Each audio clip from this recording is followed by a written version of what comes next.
चारों तरफ जंगल, घना जंगल दिखाई दे रहा है, सूखे पत्ते और साथ में हरियाली की खबर दे रहे हैं नए पौधे।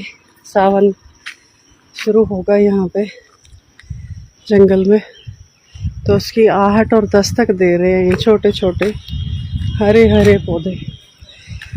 अभी एक साधना के बहुत गहरे दौर से मैं गुजर रही हूँ, तो उस पर एक शायर की बहुत अच्छी लाइन है जो मेरे को याद आती है और मेरा मन करता है कि मैं आप लोगों को सुनाऊं, साझा करूं आप लोगों से। तो कहते हैं कि मेरे टूटने की वजह मेरे जौहरी से पूछ, मेरे टूटने की वजह मेरे जौहरी से पूछ, उसकी ज़िद थी कि मुझे और तराशा जाए, उसकी ज़िद थी कि मुझे और तराशा जाए।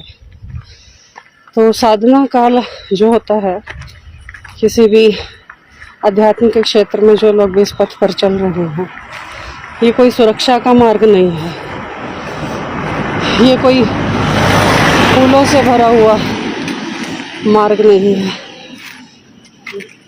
ये कोई हरी मुलायम घास पर सोने वाला, नरम मुलायम तकियों पर सिर रख के सोने वाला,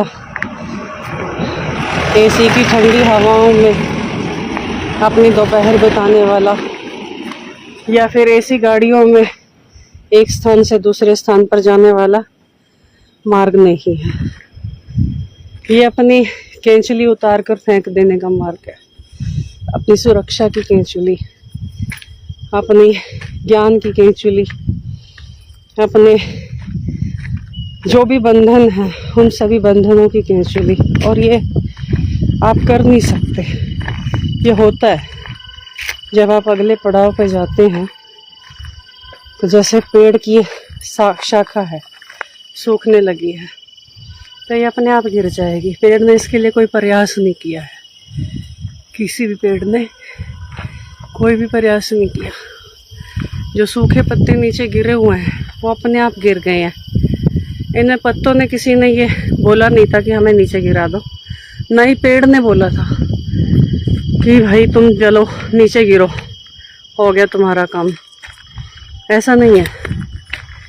ये जब समय आया, ऋतु आई, पत्तों का नीचे गिरने का समय आया, तो पेड़ ने इन्हें धीरे से, आराम से, आहिस्ता से विदा कर दिया।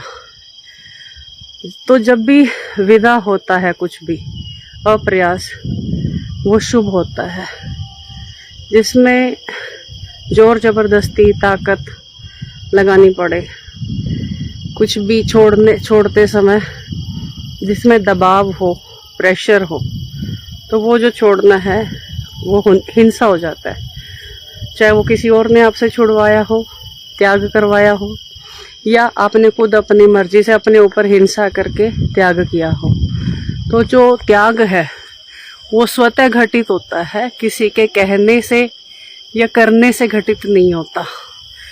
तो जब भी अध्यात्म के किसी भी मोड़ पर, स्पिरिचुअल जर्नी में या प्रेम की जर्नी में या जीवन के किसी भी पक्ष में, जब आपको लगे कि आपके अंदर कुछ, आपके जीवन में कोई चुनौती आ रही है, कुछ सूखे पत्ते हैं जो झड़ रहे हैं, गिर रहे हैं, तो आसपास ज़रूर देखना कि कुछ हरे पत्ते, हरे पौधे, छोटे छोटे अंकुर नए फूट रहे होंगे, जो प्रकृति का एक संदेश दे रहे होंगे आपको कि ये सूखे पत्ते के साथ हरे पत्तों का कॉम्बिनेशन भी साथ में ही बना हुआ है।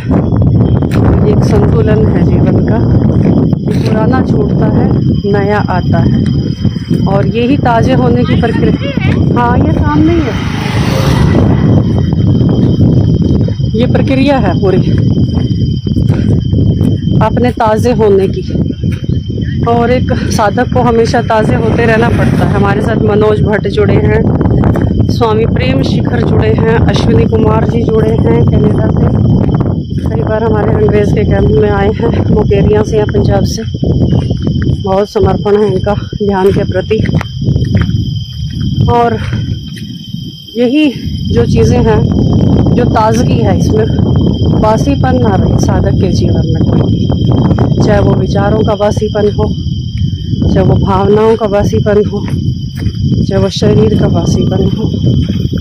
तो नया हर रोज़ नए होना है, हर रोज़ ताज़े होना है। इसी को गुरुओं ने, सदगुरुओं ने बोला कि हम हर रोज़ मरते हैं, हर रोज़ जीते हैं। यहाँ पे एक एक पेड़ को बहुत ध्यान से देखने का मौका मिलता है मुझे, इसके तने, इसकी जो डिज़ाइन है, जो पत्तियाँ हैं, साल के पेड़ हैं ये, बहुत ही सुंदर।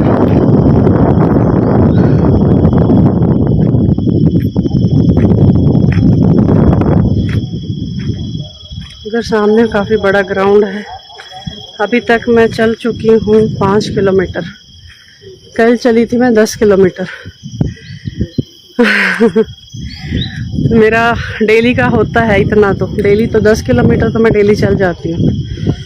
किसी किसी दिन 12 भी हो जाता है, 15 भी हो जाता है, पर मिनिमम 10 किलोमीटर से कभी कम नहीं होता चलना। बरगद के वृक्ष भी यहाँ पे काफ़ी पुराने हैं, कई पेड़ तो यहाँ पे 2-2 हज़ार साल पुराने हैं। इस जंगल में बांध लिया, इस जंगल ने ना मुझे, अपने मेरी आत्मा को पकड़ लिया मुझे, बिल्कुल जुड़ गई हूँ मैं इस पूरे जंगल के साथ। Thank you.